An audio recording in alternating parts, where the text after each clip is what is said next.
नमस्कार मित्रांनो, ऑटोमॅग यूट्यूब चॅनलवर आपल्या सर्वांचे सहर्ष स्वागत. तर अनेक लोकांची मागणी होती की दादा बजाज ऑटो रिक्षाबद्दल सांगितलं, आता टी व्ही एस इलेक्ट्रिक रिक्षाबद्दल थोडी माहिती द्या आणि टी व्ही एस इलेक्ट्रिक रिक्षा आम्हाला दाखवा कशी आहे, किती किंमत वगैरे आणि बॅटरी बॅकअप त्याचा कसा आहे, व्यवसाय कसा होतो.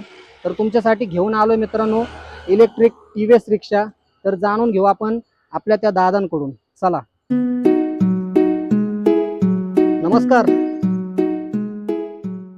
तर दादा म्हटले मला फ्रेम मध्ये बसत नाही, चला आपण महाग बसून गप्पा मारू, म्हणून मी महाग आलोय दादांचे म्हणण्यानुसार.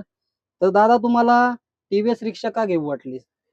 टीव्हीएस घ्यायचं कारण असं आहे की टीव्हीएसचं एकमेव प्रोडक्शन आहे टॉपचं रिक्षा. हम्म, बाकी 10 प्रोडक्शन करत नाही टीव्हीएस. हम्म, दुसरी गोष्ट टीव्हीएसचा पहिला अनुभव आहे. टीव्हीएसच्या रिक्षाही चांगल्या आहेत पहिल्या. तिसरी गोष्ट याचे 12 इंची टायर आहेत, 9.8ची बॅटरी आहे, हम्म. 4.5ची मोटर आहे, पॉवरफुल गाडी आहे. तिला चार्ज व्हायला 80% चार्ज व्हायला फक्त 2.25 तास लागतात. 2.25 तास फास्ट चार्ज? हा घरगुती चार्जिंग वरती आपल्या घरच्या चार्जिंग. आणि फुल चार्ज करायला 2.5 तास लागतात. 2.5 तास? हा, गाडी 5 सेकंदामध्ये 40 स्पीड पकडते, 35-40 पर्यंत जाते गाडी. जबरदस्त पिकअप. जबरदस्त पिकअप. सगळ्यात महत्वाचं म्हणजे गाडीची बॉडी आहे, 450 किलो वजन आहे गाडीचं. दुसरी गोष्ट गाडीचं स्पीड मीटर सगळा हे स्पीड मीटर टोटल डिजिटल आहे. त्याच्यामध्ये परत टीव्हीएस किंगचं ॲप आहे. तुम्ही कुठेही जरी बसलात तरी तुम्हाला समजणार गाडीचं लोकेशन, गाडीची बॅटरी, गाडीचं पूर्ण तुम्हाला डेटा कळणार ऍप्लिकेशन मध्ये. मग त्या जीपीएस वगैरे लावायची गरज वेगळी? ऑलरेडी जीपीएस त्याच्यामध्ये सेट आहे. आणि गाडी कुठेही फेल झाली तरी कंपनी तुम्हाला कमीत कमी 2 वर्ष कंपनीचं टीव्हीएसचं गाडी येणार तुम्हाला पिकअप करायला. Pickup drop free free service 2 वर्ष. 2 वर्ष 909 येणार तुमची गाडी पिकअप करून गॅरेजला घेऊन जाणार. आणि तसाही पेचा रिझल्ट चांगला आहे. एमपी बीआर पलीकडे पहिल्या गाड्या गेलेल्या आहेत, 4 वर्ष तिकडे गाड्या चालू आहेत, त्याच्यानंतर आपण घेतलेले. हा, सध्या महाराष्ट्रात टीव्हीएसच्या गाड्या कमी दिसतात आहे. तर भरपूर जणांची मागणी होती की दादा टीव्हीएस वर रिक्षावर एक व्हिडिओ बनवा. तर म्हणून तुमची भेट घेतली. तर तुम्हाला किती वर्ष झाले किंवा किती महिने झाले गाडी? मला फक्त 2च महिने झाले घेऊन गाडी, 2 ते 2.5 महिने होत आले आता. गाडीची किंमत होती 3,65,000. म्हणजे मी 65,000 आली, 65,000 मी भरले, 3 लाखाचं लोन करून घेतलं. त्याच्यातली मला आता मार्च एंड पर्यंत ह्या गाडीवर सबसिडी होती. त्यातले 23,000 मला परत मिळणार आहे. म्हणजे गाडी मला 3,30,000 ते 35,000च्या आसपास आली. आता सबसिडी बंद झाली का? बंद झाली मार्च नंतर? माझी शेवटची गाडी आहे डिसेंबर नंतर. 26 जानेवारी 26 पासून सबसिडी बंद झाली. आता डायरेक्ट कॅश घ्यायचे म्हणले तरी 3,65. नाही, गाडीची प्राइस राहील 3,30. बाकीचं तुमचा इन्शुरन्स, तुमच्या फॅमिलीतल्या एकाचा इन्शुरन्स, ते 9,500 रुपये काहीतरी लागतात, वरती एक्स्ट्रा जातात त्याच्यामध्ये. अच्छा. आणि गाडी घ्यायला डॉक्युमेंट काय काय लागतात इलेक्ट्रिक रिक्षा? डॉक्युमेंटला लायसन लागतं, परत तुमचं बॅच लागतो आणि आधार कार्ड, पॅन कार्ड, बँकेचे स्टेटमेंट एवढंच लागतं.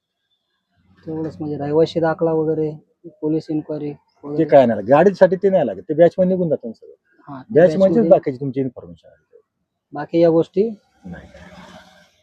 बाकी तुमचं स्वतःचं घर असेल तर चार्जिंगला बरं पडतं की बाबा तिथं तुम्हाला ते कंपनी घरी येऊन पॉईंट काढून देते. स्वतः कंपनीचं एका दुसऱ्या कंपनीबरोबर टायप आहे, तर ती कंपनी 3-4-5 दिवसामध्ये तुम्हाला तुमच्या मीटरमधून काढून आर्थिंग बिर्थिंग बसवून वगैरे व्यवस्थित करून देते. ते महत्वाचं आहे. एक सेपरेट घर पाहिजे. आता इलेक्ट्रिक गाडी जरी घ्यायची म्हणलं ना, सेपरेट घर, चार्जिंगचा लय मोठा चार्जिंगचा मोठा इश्यू आहे. त्याच्यामुळे प्रत्येकाचं ज्याचं स्वतःचं घर आहे त्याला या गोष्टी शक्य आहे. आणि भाड्याचं जरी असलं समजा तर त्याला वेगळा मीटर घ्यावा लागेल, ते बी मालकाने ऍग्री केलं तर. आणि आपण किती दिवस राहणार आहे त्याच्यावर पण अवलंबून आहे, कारण 5,000-6,000 रुपये खर्च त्या मीटरला येणार नाही. पण अनेक लोक आपल्यासारख्या गाड्या चालवतात ते स्लम एरिया, झोपडपट्टी जास्त एरियामध्ये राहतात, तर त्यांना हे शक्य नाही ही गाडी घेऊन. त्यांना दुसरं एक शक्य आहे की आता बऱ्याचशा बोल्ट आहे, जोया म्हणून आहे, अशा जवळजवळ 6 ते 7 कंपन्या आता खास ईव्ही मध्ये आलेल्या आहेत, ज्यांचे चार्जिंग स्टेशन आपल्या शहरामध्ये आहेत.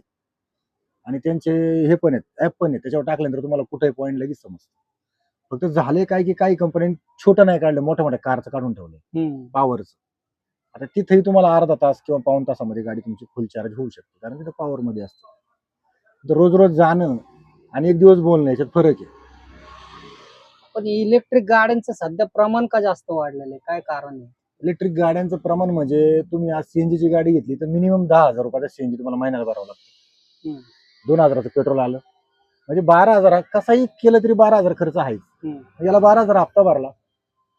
आता बाकीचं मी सांगत नाही की लाईट बिल वगैरे किती येतं, पण त्याच्यापेक्षा नक्कीच परवडेबल नाही. 50 रुपये दिवसाला धरून चालू आपण. 100 रुपये धरा, डेलीचे 100 रुपये धरा, 3,000 रुपये लाईट बिल येते.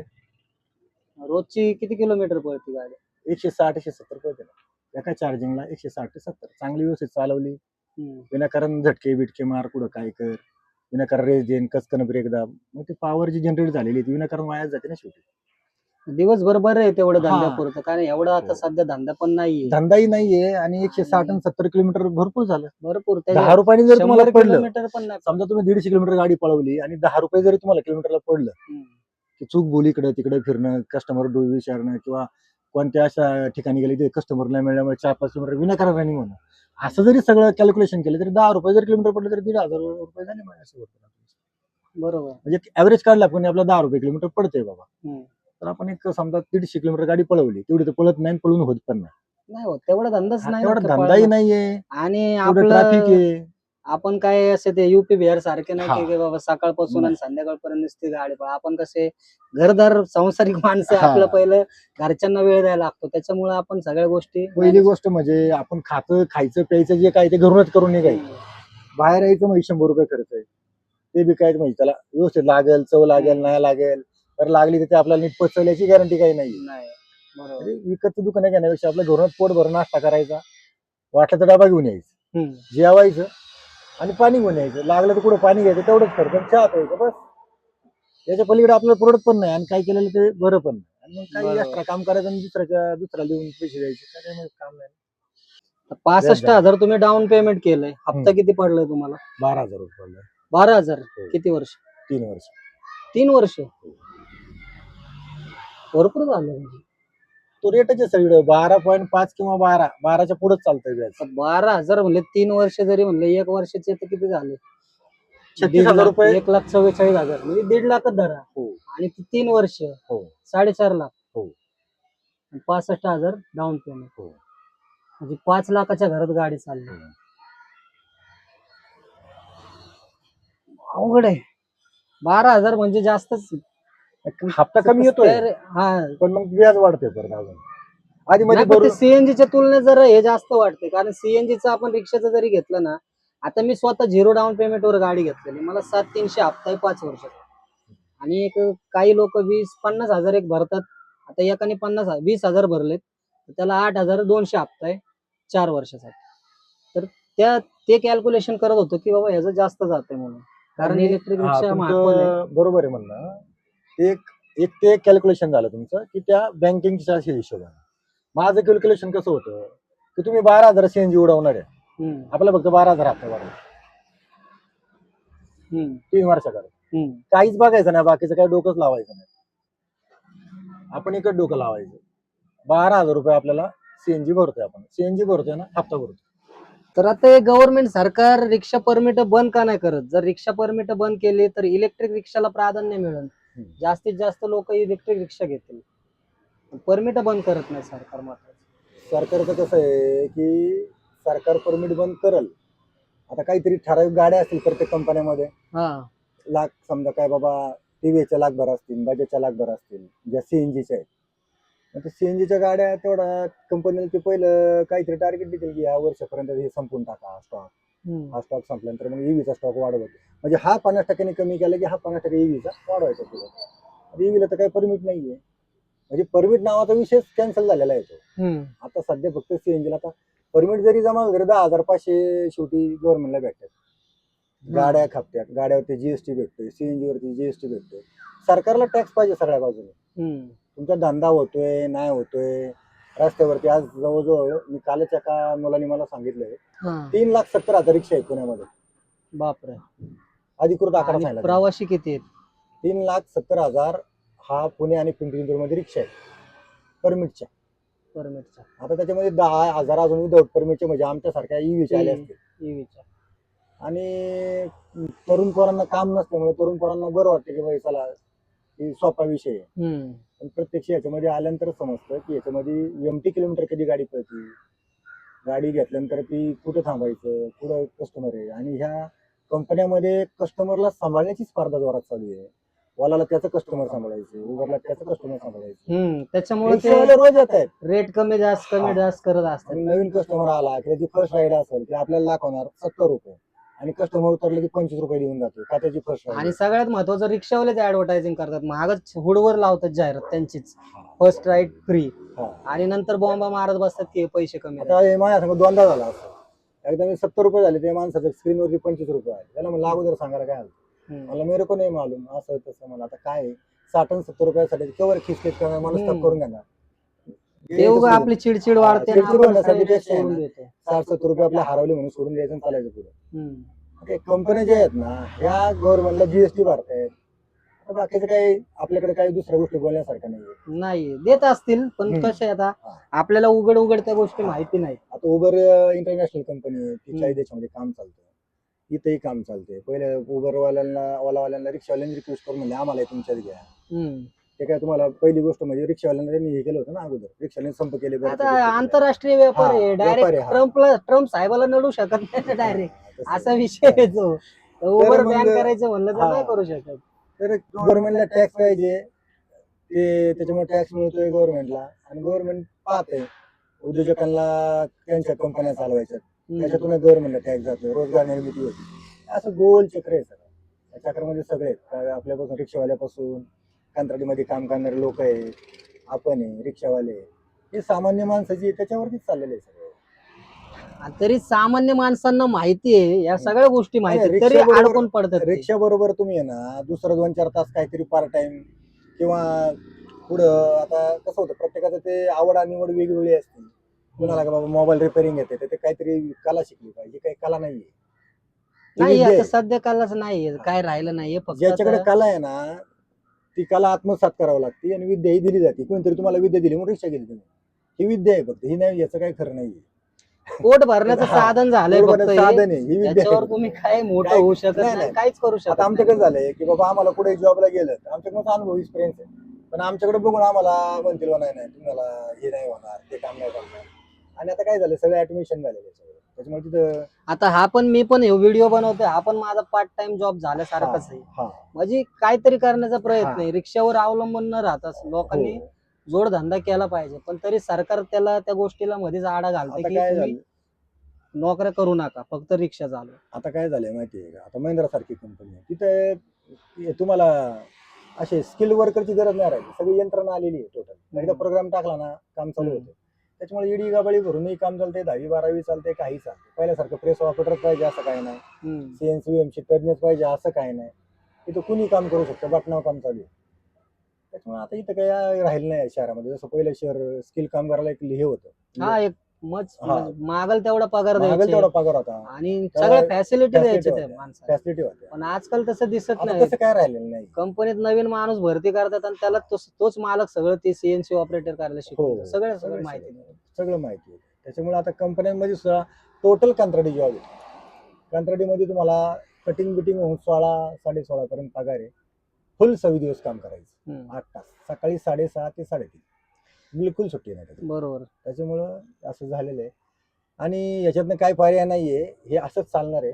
तुम्हाला स्वतःमध्ये बदल करून काही ना काही छोटा मोठा व्यवसाय, पुढं मोबाईलचं रिपेअरिंग म्हणा, पुढे टीव्ही फ्रीज म्हणा, बाहेरचे लोक येत आहेत, करतायत, इलेक्ट्रिशियनची कामं करतायत, थोडी छोटी छोटी कामं करा, 1000-500 रुपये घेऊन जातात. त्यांना काही येत पण नाही, तरी पण काही ना काही प्रयत्न करतात.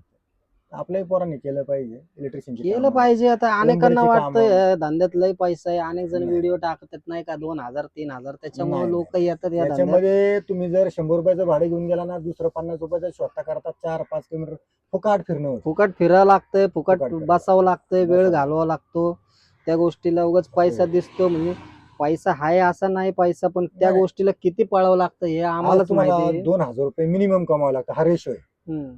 कारण तुमचा पगार जर तुम्ही 12 तास काम केलं, एक लेबर ऍक्ट प्रमाणे जर बघितलं, 1200 रुपये पगार तुमचा होतो, बरोबर. त्याच्यानंतर गाडीचा हप्ता 500 रुपये, ते झाले 1700 रुपये. जे वरचे 300 रुपये राहतील त्याच्यामध्ये परत मेंटेनन्स आहे, RTO हे सगळे, पण ते काय सांगत नाही. पण लेबर चार्ज देत नाही ना सरकार, जरी आपण गाडी घेऊन स्वतः ड्रायव्हर हा. झालेलो आहोत हे कधी कळतं, जेव्हा हप्त्याची 2-3 तारखा येतात ना तेव्हा कळतं. सगळा हिशोब काढलं अर मी कंपनीत गेला तर ड्रायव्हर म्हणून मला हा. 16-17 भेटत होते. मग त्या आता मी रिक्षाहून आता चालून मला तेवढे भेटत नाहीये. कारवाल्यांची पण हीच परिस्थिती आहे. ते तेव्हाच कळतं ज्यावेळेस हा. हप्ता येतो. आता तुम्ही 1,00,000तली गोष्ट बोलली, तोपर्यंत माणसाला कळत नाही. मला आता 20,000चा जॉब आहे, हम्म. पण नको वाटतं. आता काय बरीच वर्ष तेच काम करून कंटाळा पण येतो. कंपन्यांमध्ये केलंय, प्रायव्हेट मध्ये केलंय, महिंद्रामध्ये केलंय, सेंट्रल मध्ये केलंय. ड्रायव्हरचं काम खूप करून झाले, स्वतःच्या गाड्या घेऊन झाल्या, विकून झाल्या. हम्म. आता त्याच्यामध्ये इंटरेस्ट नाही राहिला. आता काय ना, आपला 1,000 रुपये एक मिळाले बाद झालं. 1,000 रुपयेपर्यंत काम केलं, 1,200 रुपयाचं काम झालं, एक 8-10 तास फिरलं बिरलं, चाललंय घरी. म्हणजे मग काय? अशी अपेक्षा नाही मला की पुढे जाऊन मला आता मोठं काहीतरी याच्यात हे होणार आहे. माझं मुलांचं शिक्षण वगैरे चालू आहे, तेवढं झालं की ते त्याच्या जॉबला लागते. माझं आपलं मला छोटं मोठं काय 1,000-500 मिळेल, मी खुश आहे तेवढे. नाही का दुसरी काही मोठी अपेक्षा नाही राहिली. बरोबर. आता या इलेक्ट्रिक रिक्षाला तुम्हाला सर्व्हिसिंगला किती खर्च येतो आणि सर्व्हिसिंग मध्ये काय काय नेमकं होतं? काय कल्पना इलेक्ट्रिक आता तुम्ही नवीन घेतलं सर्व्हिसिंगला आता माझ्या 2 सर्व्हिसिंग झाले, एक 1,000ला केली आणि एक 4,000ला केली. सर्व्हिसिंग मध्ये याला काहीच नाही सर्व्हिसिंग करायला.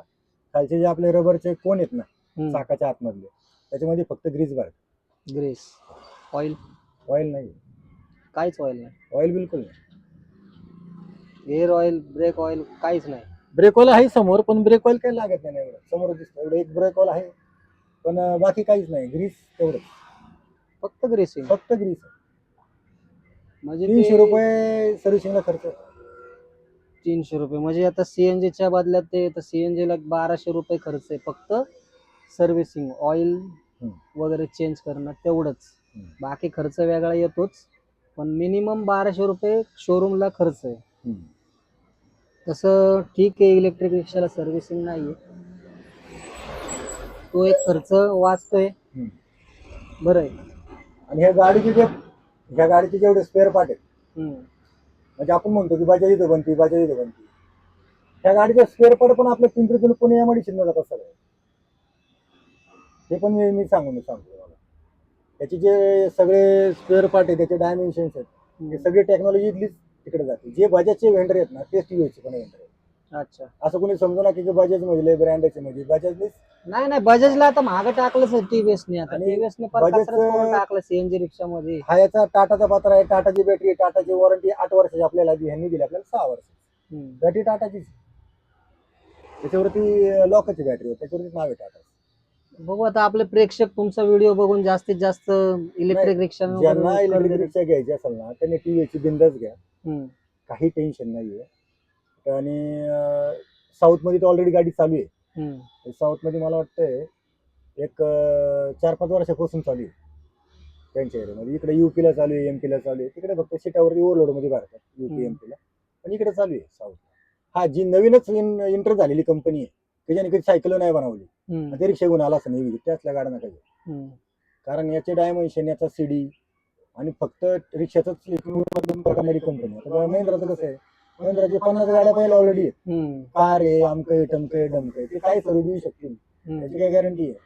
बरोबर. महिंद्राचं वाटत नाही की आपल्याला बाबा भरपूर रिक्षा आल्यात नाही का. आता होंडाची पण रिक्षा आलेली आहे, मला अजून ती दिसलेली नाही, पण होंडाची पण इलेक्ट्रिक रिक्षा आलेली. फेक व्हिडिओ असतात ते. होंडाने बनवली, टाटाने बनवली, ते काहीतरी नवीन तुम्हाला गॉसिप करतात, ते बाकी काय नसतं. होंडा कधी रिक्षा बनवणार नाहीये. होंडा जपान कंपनी आहे आणि होंडाचे इंजिन्स वगैरे फुल पॉवरफुल आहे त्यांचे. होंडा नाही बनवत बसणार रिक्षा वगैरे. हे रिक्षाचं कसं असतं, रिक्षामध्ये घ्यायचं का झाले काय की हे जे बॉडी आहे ती घेऊन कुणी रिक्षा बनवू शकतो. रिक्षा बनवणं लय मोठं हे टेक्निक राहिलंच नाहीये. पण ह्या ज्या कंपन्या आहेत ना, यांचं पहिलं रिक्षा असं यांना डायमेन्शन जे आहेत, रिक्षाची बनावट आहे, रिक्षा पळताना त्याचा बॅलन्स कसा होतो, टर्निंगला बॅलन्स, सरळ चालताना बॅलन्स, पुढं काय त्याचं शिडी असते, हे त्याच्यामध्ये आयडिया. हा फोर्क आहे, त्या फोर्कचं काय डिझाईन असतं, त्याच्यामध्ये माणसं बसल्यानंतर काय होईल, बरोबर, यांना यांची कल्पना असते, यांचं डिझाईन असतं. बाकी टीव्हीएस मध्ये तुम्हाला सोप्यासारखं सीट भेटतं. खाली जवळजवळ 2.5 फुटाचा लेग पीस आहे, लेग रूम आहे खाली. परत तुमचं हे रूम आहे, हे बार बघा कसे जाड आहे एकदम. 450-500 किलो वजन आहे गाडीचं. नाही इलेक्ट्रिक रिक्षा बघूनच आहे ना, आता सीएनजी पेक्षा एकदम मजबूत रिक्षा वाटते इलेक्ट्रिक. छोटा मोठा आपला घरगुती जर काही भाजीपाला विकायचा असेल, तेवढा भाजीपाला येणार आहे. काय भाजीपाला आणला, मटकी बिटकी आणली किंवा असं काय सामान आणलं की आपल्या घरची पण घरी बसल्या विकू शकतात. ते बाबा काय ना तसे 200 रुपये तसे 200 रुपये बरोबर. महिनाकाठी बाबा 5,000 रुपये त्याचे मिळाले. तर असं छोटं मोठं प्रत्येकाने आता घरामध्ये छोटं छोटं काहीतरी चालू केलं पाहिजे. तेव्हा आपल्याला एक सपोर्ट भेटेल. बाबा काय नाही बाबा घरचा थोडा सपोर्ट. नाही, बघू आता काय धंद्याचं चालू आहे. लोक करतात त्यांच्या म्हणण्याप्रमाणे त्यांच्या पद्धतीने धंदा करतात. आता आपण सांगून आता काय कसं उपयोग नाही होतं नवीन लोकांना. आलेला जोश मध्ये 20-22 वर्षाचं पोरगण माझ्यासारखा हा. 52 वर्षाचा माणूस फरक पडतो ना शेवटी. त्याच्या जोश मध्ये फरक आहे माझ्या जोश बरोबर आहे. ते कसं आहे, त्याला नव्या नवरीचे हा. 9 दिवस तशी गत आहे ती. कसं आहे तर त्याला जेव्हा अनुभव येईल की बाबा पाठण दुखते आहे, गुडघ्याचा आवाज जरा कटकट यायला लागलाय, मानगुट थोडस हे होत नाही. नाही ते नाही, 2 वर्षात- धंद्याचं पण कसं आहे हा. माहितीये का हा, तुम्हाला, ते पण होतं. तुम्ही नवीन उतरले ना धंद्यामध्ये, हा. लक्ष्मी येत राहते. कशी येते कुठून येते माहिती नाही, येत राहते. पण भाडे एवढे लागतात ना भारी भारी. मी हम्म. पण नवीन नवीन जसं आलो होतो ना बिझनेस मध्ये 2010 मध्ये, हम्म. तो लय भारी भारी भाडे लागायचे. रिटर्न लोणावळ्याचे अजून आता 5 वर्ष होत आले लोणावळ्याचं भाडं बघायला नाही. हम्म. त्यावेळी नवीन होतो तर रिटर्न भाडे लागायचे लोणावळ्याचे. तर ही लागायचे. परिस्थिती आहे आता नाही नवीन नवीन. 2010 मध्ये झाले ना आता 15 वर्ष आहे. आणि हम्म. 15 वर्षात वाहनं किती झाली. आरटीओ मध्ये रोज 2,500 गाड्या पास होतात. मग तुम्ही कोणत्याही मित्राला माझी विनंती आहे व्हिडिओ पाहणाऱ्या की तुमच्या एजंटला विचारा, जे एजंटकडे जाता तुम्ही, तर आपल्या पिंपरी-चिंचवड आरटीओ मध्ये टू व्हीलर पासून तर ट्रक पर्यंत किंवा बस पर्यंत 2,500 वाहनं रोज पासून होतात.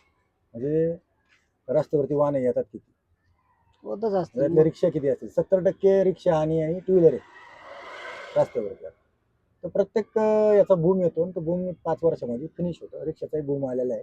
ईव्ही वगैरे जरी आली असली तरी आता लोकांना बऱ्यापैकी जाणीव झाली, बसणाऱ्या पब्लिकला पण जाणीव झाली की यांना मिळतंय काय आणि हे करतायत काय. तोंड बघूनच कळते चेहरा किती सुकलाय, बरोबर. किती परेशान झालाय. त्याच्यामुळे ना पब्लिकला बी कळायला लागलं की आता हे काय चाललंय, कोण कोण किती वाजेपर्यंत थांबतोय काय. गाडा भरत आलाय, फुटणार आहे शेवटी. हो ना, चला, कोण काय. धन्यवाद. लय वेळा आम्हाला इलेक्ट्रिक तुम्ही- रिक्षा टीव्हीएस बद्दल माहिती दिली, त्याच्याबद्दल धन्यवाद, खूप आभार.